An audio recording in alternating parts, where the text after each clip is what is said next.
नमस्कार दोस्तों, मैं भी आपकी तरह एग्रीकल्चर सुपरवाइज़र का स्टूडेंट हूँ। मेरी बीएससी जो चल रही है अभी कॉलेज से, मैं आपके सामने लेके आ चुका हूँ एग्रोनॉमी के मेट्रोलॉजी से संबंधित क्वेश्चन है, उस पर आज हम डिस्कस करने वाले हैं। तो इसमें सबसे पहला क्वेश्चन हमारे सामने जो स्क्रीन पर दिखाई दे रहा है तुम्हें, वो है नंबर 1, वैश्विक और परावर्तित सौर विकिरण के बीच विकिरण संतुलन है, उसमें क्या होगा। तुम्हें ये बताना है वैश्विक और परावर्तित सौर विकिरण है, उसके बीच में जो विकिरण संतुलन होता है उसे क्या बोला जाता है।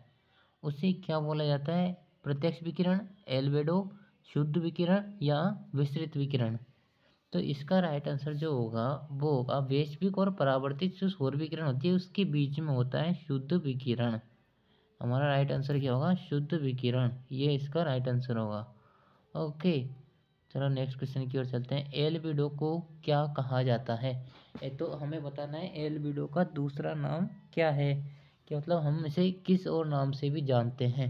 तो वो क्या बताइए, प्रत्यक्ष विकिरण, नंबर 1 परावर्तित विकिरण, नंबर 3 वैश्विक विकिरण, नंबर 4 विसरित विकिरण।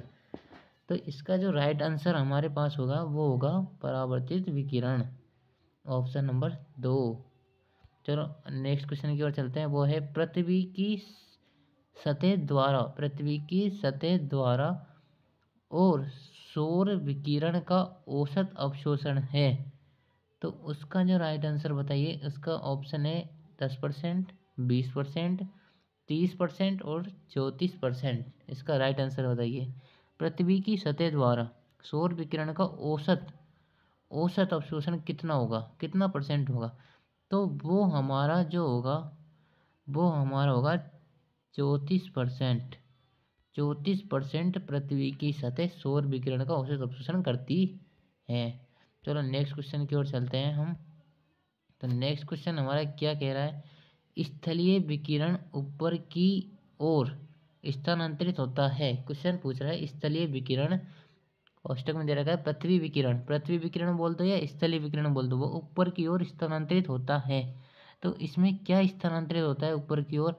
नंबर 1 ऑप्शन है दीर्घ तरंग विकिरण, नंबर 2 लघु तरंग विकिरण, नंबर 3 1 और 2 दोनों, और नंबर 4 इनमें से कोई नहीं।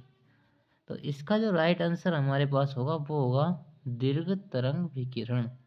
दीर्घ तरंग विकिरण होगा, पृथ्वी विकिरण ऊपर की ओर स्थानांतरित होता है तो उसे क्या बोला जाता है, तो उसे दीर्घ तरंग विकिरण बोला जाता है।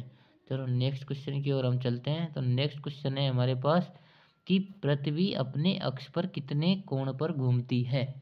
क्वेश्चन है हमारे पास, पृथ्वी अपने अक्ष पर कितने कोण पर घूमती है, कितने कोण पर घूमती है। तो नंबर 1 ऑप्शन है 33 डिग्री के कोण पर, नंबर 2 ऑप्शन है 45 डिग्री के कोण पर, नंबर 3 ऑप्शन है 30 डिग्री के कोण पर, और नंबर 4 ऑप्शन है 23 डिग्री के कोण पर।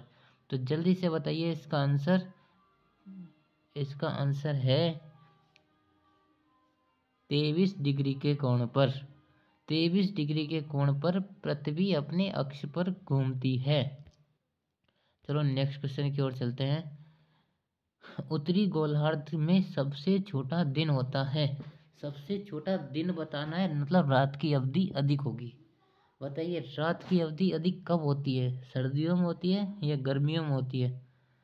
पहले ये बताइए, सर्दियों में दिन की अवधि ज़्यादा होती है, गर्मियों में दिन की अवधि ज़्यादा होती है। दिन की अवधि ज़्यादा गर्मियों में होती है। तो गर्मी कब होती है, गर्मी होती है जून जुलाई मार्च मई में चलती रहती है। तो बताइए इसमें एक ऑप्शन है आपका 21 मार्च, नंबर 2 है 21 जून, नंबर 3 है 23 सितंबर, नंबर 4 है 21 दिसंबर। जल्दी से बताइए। तो इसका जो राइट आंसर होगा वो होगा 21 दिसंबर। 21 दिसंबर को सर्दी पड़ती है और सर्दी में दिन छोटा होता है और रात बड़ी होती है उत्तरी गोलार्ध में। ठीक है, नेक्स्ट क्वेश्चन की ओर आ जाते हैं। नेक्स्ट क्वेश्चन है हमारे पास, दिन और रात बराबर होते हैं, दिन और रात बराबर होते हैं, वो कितने तारीख को दिन और रात बराबर होते हैं, मतलब 12 घंटे दिन 12 घंटे रात, ऐसे माना जाता है। वो क्वेश्चन बताइए। 21 मार्च को, 23 सितंबर को, 1 व 2 दोनों, और इनमें से कोई नहीं। तो जल्दी से बताइए कि दिन और रात बराबर होते हैं वो कब होते हैं। तो वो होते हैं हमारे 21 मार्च को भी दिन और रात बराबर होते हैं और 23 सितंबर को भी हमारे दिन और रात बराबर होते हैं। मतलब एक तो हमारा ले लिया क्या गर्मियों में ले लिया, एक ले लिया क्या सर्दियों में ले लिया, ऐसे करके हमारे दोनों ले लिए। ठीक है, अब हमारे नेक्स्ट क्वेश्चन की ओर चलते हैं। नेक्स्ट क्वेश्चन क्या बोलता है कि दृश्यमान विकिरण की सीमा है, कितने माइक्रोन सीमा है दृश्यमान की। तो एक ऑप्शन है 300 से 700, दूसरा ऑप्शन है 390 से 700, तीसरा ऑप्शन है 390 से 760 और चौथा ऑप्शन है 390 से 860। जल्दी से ऑप्शन बताइए, जल्दी से आंसर बताइए इसका। इसका आंसर जो होगा स्क्रीन पर दे रखा है 390 से 760। द्रव्यमान विकिरण की सीमा होती है 390 से 760। चलो नेक्स्ट क्वेश्चन की ओर चलते हैं। सौर विकिरण की एसआई इकाई है, सौर विकिरण की एसआई इकाई है वाट प्रति मीटर की स्क्वायर, वाट प्रति मीटर, जूल प्रति मीटर, जूल प्रति मीटर स्क्वायर। तो इसका जो राइट आंसर क्या होगा, इसका जो राइट आंसर होगा वो होगा वाट मीटर, वाट प्रति मीटर स्क्वायर। चलो नेक्स्ट क्वेश्चन की ओर चलते हैं हम।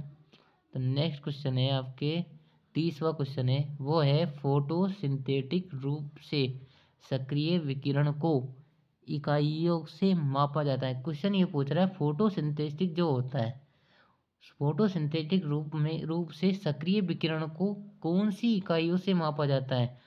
क्या वो फोटोन है, क्या वो वाट है, क्या वो आइंस्टीन है या फिर वो लैक्स है। जल्दी से बताइए। तो वो हम बोल सकते हैं आइंस्टीन। फोटोन अलग होता है, वाट अलग होता है और लैक्स अलग होता है। इसमें आएगा हमारा राइट आंसर आइंस्टीन। चलो अगले क्वेश्चन की ओर चलते हैं हम। तो क्वेश्चन में आ जाते हैं, क्वेश्चन नंबर 31। बताइए जल्दी से, सौर विकिरण को मापने के लिए प्रयुक्त उपकरण है, इसको बताइए। सौर विकिरण को मापने के लिए उपयुक्त उपकरण है। नंबर 1 ऑप्शन है एनीमोमीटर, नंबर 2 ऑप्शन है बेरोग्राफ, नंबर 3 ऑप्शन है साइक्रोमीटर, नंबर 4 है पायरेनोमीटर। क्वेश्चन सही से पढ़िए। सौर विकिरण को मापने में प्रयुक्त उपकरण है, सौर विकिरण को मापने का प्रयुक्त उपकरण है तो वो बताइए। तो वो है हमारा पायरेनोमीटर। पता चल गया राइट आंसर पायरेनोमीटर। चलो नेक्स्ट क्वेश्चन की ओर हम आ जाते हैं। तो नेक्स्ट क्वेश्चन हमारा कहता है भारत में अधिकांश वेधशालाओं में सौर विकिरण को किसका उपयोग करके मापा जाता है। अधिकांश वेधशालाओं में सौर विकिरण को किसका उपयोग से मापा जाता है। क्वेश्चन ये पूछ रहा है सौर विकिरण को किसके द्वारा मापा जाता है। वैसे बहुत सारे यंत्र होते हैं जिनके द्वारा मापा जाता है। चलो ऑप्शन बताते तुम्हें। Photochemical sunshine recorder, number 2 Campbell detox sunshine recorder, number 3 बेलेनी पायरेनोमीटर और नंबर 4 एप्ली पायरेनोमीटर। इसका आंसर बताइए। इसका जो आंसर होगा हमारा Campbell Stokes sunshine recorder. Okay, इसको बोलते हैं KSSR। चलो नेक्स्ट क्वेश्चन की ओर चलते हैं। नेक्स्ट क्वेश्चन आपके स्क्रीन पर है, ऊष्मा प्रवाह के लिए कौन सी प्रक्रिया जिम्मेदार है। ऊष्मा के प्रवाह मतलब ऊष्मा के एक स्थान से दूसरे स्थान पर जाने के लिए कौन सी क्रिया जिम्मेदार है। नंबर 1 ऑप्शन है चालन, नंबर 2 है संवहन, नंबर 3 है विकिरण और नंबर 4 है उपरोक्त सभी। ऊष्मा की पूछ रहा है ये, तो इसमें ऑप्शन बताइए। ऊष्मा है, ऊष्मा का प्रवाह होता है गति, गति वो बोला जाता है गति जब हम लगाते हैं तो ऊष्मा प्रवाहित होती है।